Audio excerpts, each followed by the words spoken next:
Hi everybody, hope you've all been well.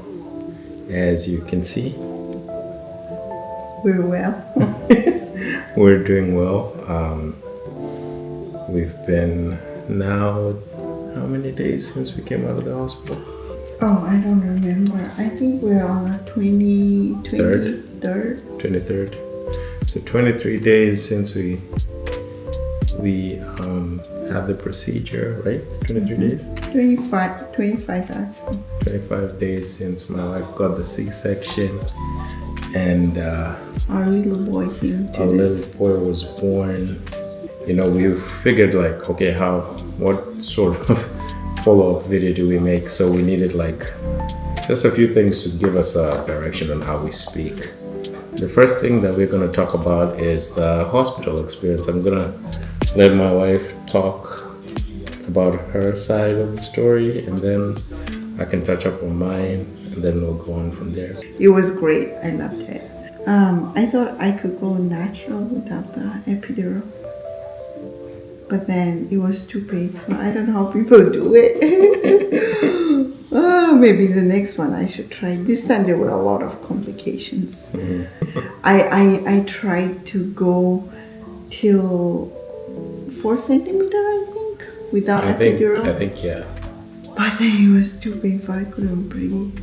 I watched some videos and some birth vlogs, and they mentioned that the epidural, the thing kicks in like after some few minutes, but mine kicked in immediately, and I didn't feel any pain after that. Yeah. The sad part was I had to fast, right, without yeah, you couldn't eat solids. It was just mostly broth. It was just broth, water, and the jelly and ice. Yeah, popsicles. I didn't like it because I'm a foodie, so I need to keep eating. And when they say I shouldn't eat, I feel like I'm hungry. I'm more hungry than ever. So that wasn't like the way I thought it would turn out. But anyways. But one of the things that we experienced was they induced us with the Cervidil. Yeah. Cervidil pills. Pills. So that sort of like kick-started contractions and everything. And then it went on till the next day afternoon. And then that's when we started Pitocin, right? Yeah. And then we started Pitocin. Pitocin went all the way like till the next day, right? And that's when like we found out like, you know, we had to do a C-section. And really the main reason was your contractions were not strong enough, like to you know, cause baby to descend. They were just not strong enough. Yeah. Because they said it was so like... it reached a plateau where I wasn't... Yeah. So that's what we found out. The contractions were not strong enough. And then like Kadi just said, the baby had pooped. And there was 2 options, right? Let's stop the Pitocin for 2 hours, give you a break, and then start the whole process again. That could have been like another 24 hours again, or maybe like a few more hours, 6-7 hours. Which, I mean, we didn't want to go through that. Yeah, we didn't want to go through that all again. So we decided, you know, let's give it a shot. Let's just give it like an hour or 2, see if there's any change. There wasn't change. And since baby had pooped, there was also that, like you were saying, right, the danger of bacteria also growing inside. Yeah, like infection. There was a lot to take in actually as a first-time parent. Oh yeah. Yeah, so that's how we got the C-section, and it went so smoothly. I mean, it was so fast. Everything happened so fast. And it went so smoothly. Nurses, doctors were amazing. They played my favorite song in the OR. And then we came out, there were so many people. waiting for us in the room. That was also exciting. Yeah, I mean, for me, the hospital experience was on the night we were admitted, and the doctor said that we're gonna have this baby. I was excited. I was really, really excited. Maybe you could tell from the video. Like initially, I was so excited, but the more it kept going, and the more days we were in the hospital, man, my excitement was just being sucked out of me. And I was just beginning to get more frustrated and stressed. And I think most of all was the reason why I was also like starting to get frustrated was seeing you being in pain for so long, which was also stressful upon me, like because you're in pain, but there's hardly anything I could do to like ease the pain. I think it's frustrating for the support team when you see the person going through, but you don't. Yeah, you there's hardly anything you can do. Yeah. So that was my experience. When they did say we had to do a C-section, I freaked out. I was scared. Especially when they explained the risks before you get into the procedure. For me, those were the things that kept ringing in my head. And I remember the last thing when the doctor had finished talking about the risk and asked, like, do you have any questions? The one thing I said was, I just said, make sure you save both of them. And she laughed. She said, like, yeah, that's what we usually try to do, And I was like, yeah, make sure you save both of them. I just couldn't bear anything else going wrong. But thank God, things did go well. I walked into the OR. Yeah, Kali was there. They had already cut her open, but I couldn't see because of the screen. But as she's saying, it went smoothly. At some point, they were tugging at her so hard. Initially, I felt some pressure, and I asked the nurse if that was normal, and he said that's totally normal. Yeah. So I was at ease. And then the third time when they pulled him out, that was so strong. Yeah. The pressure, like I could feel it, like in my bones. Yeah, you were being shaken. They shook you on the table. Again, that was a lot of pressure. Is that normal? He said, yes, that's because they said they gotta get the baby out. So that's why you're feeling the pressure, and that's totally normal. But then as soon as I heard him cry, I felt nothing after that. I think we just both instantly just started like shedding tears. And mostly it was like tears of joy that he was okay. And for me, it was like he was okay and she was all right too. So for me, that was my, just being overwhelmed by emotion. We didn't expect to be in the hospital that long. However, we did. But overall, it was good. So that was our hospital experience. The second thing is, how were the first few nights?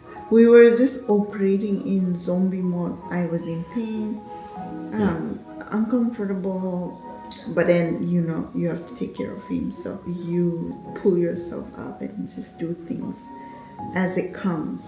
So it was stressful, it was tiring, but now when you look back, I would do it all over again.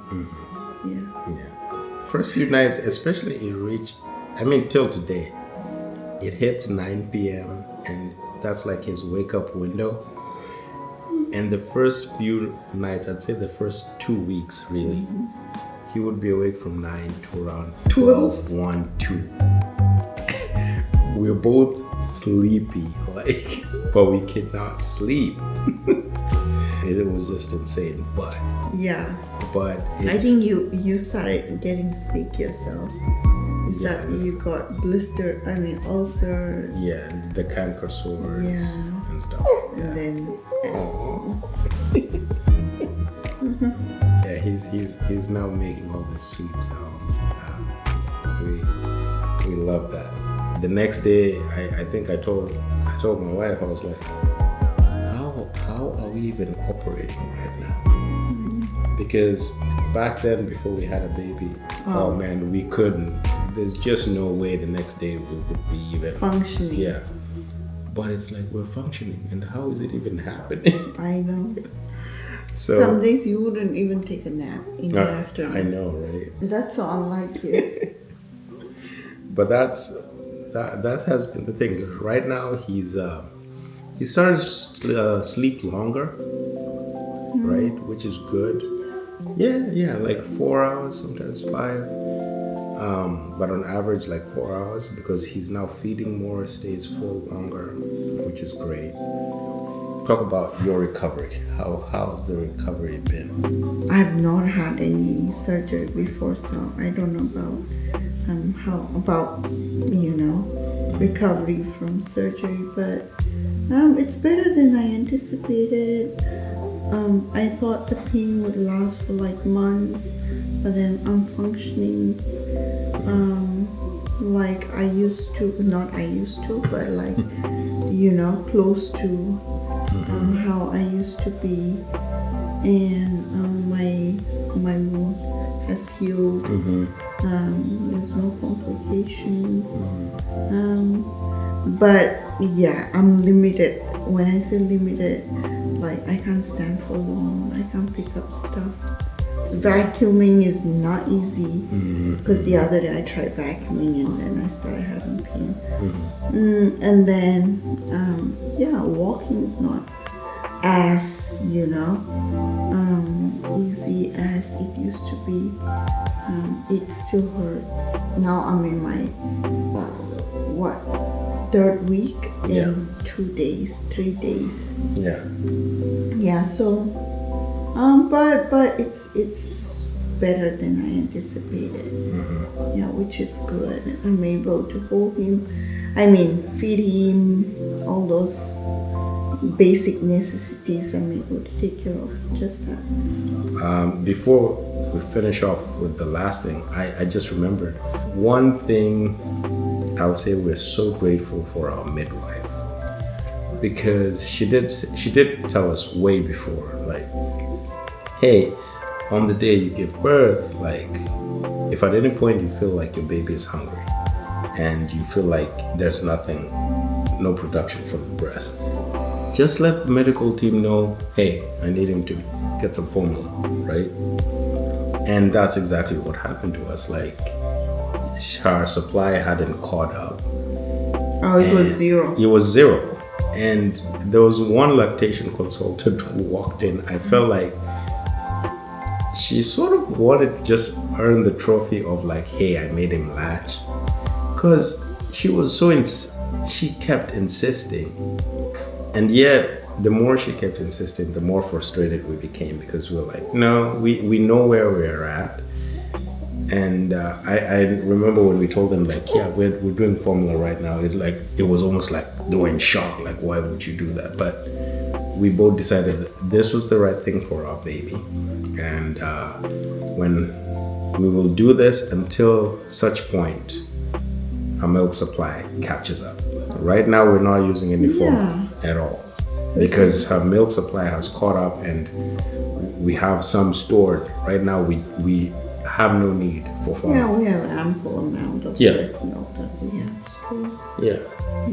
Yeah. So this is just like us sharing that for any person who might be going through the same.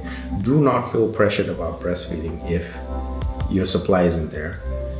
Just do what you have to do for the sake of your baby. Don't let your baby go hungry. Do what you need to do to make sure your baby's okay and fed. And at such point, your body will catch up. Because what did we end up doing? We just kept pumping. Even though there was nothing initially, we kept pumping. She kept using the breast pump. And I remember one morning, we started with like, a teaspoon. And then in the afternoon, it was like 2 teaspoons. And then by evening, it was like, almost like a quarter of a bottle. So that's what we did. That's how it worked for us. We just kept pumping as much as we could. And then by the 3rd day, we had like, by the 4th day, sorry. Yeah, like we'd have like almost half a bottle on total supply, which was good. And then we'd start supplementing that with formula. And then the more the supply grew, we started fading out the yeah, formula. the less formula we needed. Yeah. So yeah, that's for us just sharing that. So if there's anyone, like, do what you need to do for your baby. If at any point your body needs to catch up, let it catch up. It will. Yeah, so that's that. And the last thing that we wanted to share was having the parents here with us. We don't sleep at night. We sleep during the day. That's our cheat code. Yeah. Honestly speaking, my in-laws being here, I know they will watch this, and I just want to say, Mom and Dad, thank you so much for the support you have given us. Without you, oh my gosh, I think we would have lost our minds. Because we don't cook, we don't get into the kitchen for nothing. Everything is being supplied for. Baby, bath time is taken care of. Daytimes, I just have to feed him. Yeah. Harold has to change his diaper. Otherwise, during the day we sleep. We sleep. Like it's been so helpful because, you know, they're here and they just said, like, hey, you guys do not worry about anything in the kitchen. We have you covered. Ours is just like, take care of the baby, take care of whatever supplies are needed in the kitchen. Oh yeah. We handle that, and then, you know, they're taking care of everything else. And that has been, I mean, in America, that's not, you know, it's like it's something that you need to be grateful for if you can have that here. Had they not been here, how would we manage to cook? And yet maybe he's crying, like we haven't slept. We'd mostly be, I think our diet would be very bad right now. Oh, and also we're so grateful for the people at church who the meal provided us with meals, gift cards. Gift cards. Oh my gosh, those are like so helpful. Yeah, and a few friends also who've been just constantly dropping in. And, so one of whom you've seen, Fazi. Oh, she's almost made it a point, like every week she comes by and she's always and she's always bringing something, which has been great. And also the best thing about Mom and Dad being here is seeing them bond with their grandchild, because he's their first grandchild, and it's been such a joy seeing them bond with him. I'm sure I'll try to throw in a few clips so that you can see that. But apart from that, it has been a wonderful time. We're definitely recovering. We're definitely figuring things out, and every day it just keeps sinking in. He's ours. We have to take care of him and do the best that we can for him. And we kept saying every day, how can you just fall in love with someone? Yeah, like in an instant. This is literally on the day of the procedure was like, this wasn't even love at first sight, it was love at first cry, because we only heard him cry. Okay, we were in love even when he was even way before, right from the first we found out, and then I think it became real when we went and the heartbeat, the very first ultrasound. We fell in love with this little guy. And we definitely hope to do right by him and raise him right. And we keep asking God and to give us wisdom on how to do that as parents. Apart from that, we want to say thank you so much for there are a couple of comments in the last video just giving us encouragement. Thank you so much for the encouragement. We really appreciate it. And right now we're just waiting for everyone to be strong enough and we can go out, start doing things together as family again, and maybe touring places because the parents only have limited time here, so we also want to show them around before they go back. So we're just waiting for mom here to be okay, baby to keep having good strength, grow bigger, and then we can make memories together as a family. We'll look forward to putting up more videos, giving you more updates on how life is happening and how it continues to happen. And we just want to say thank you so much for watching our video. And if you're new here, please consider subscribing, like, share, and comment, and we will see you on the next one. Right? Yeah. Bye-bye. Bye.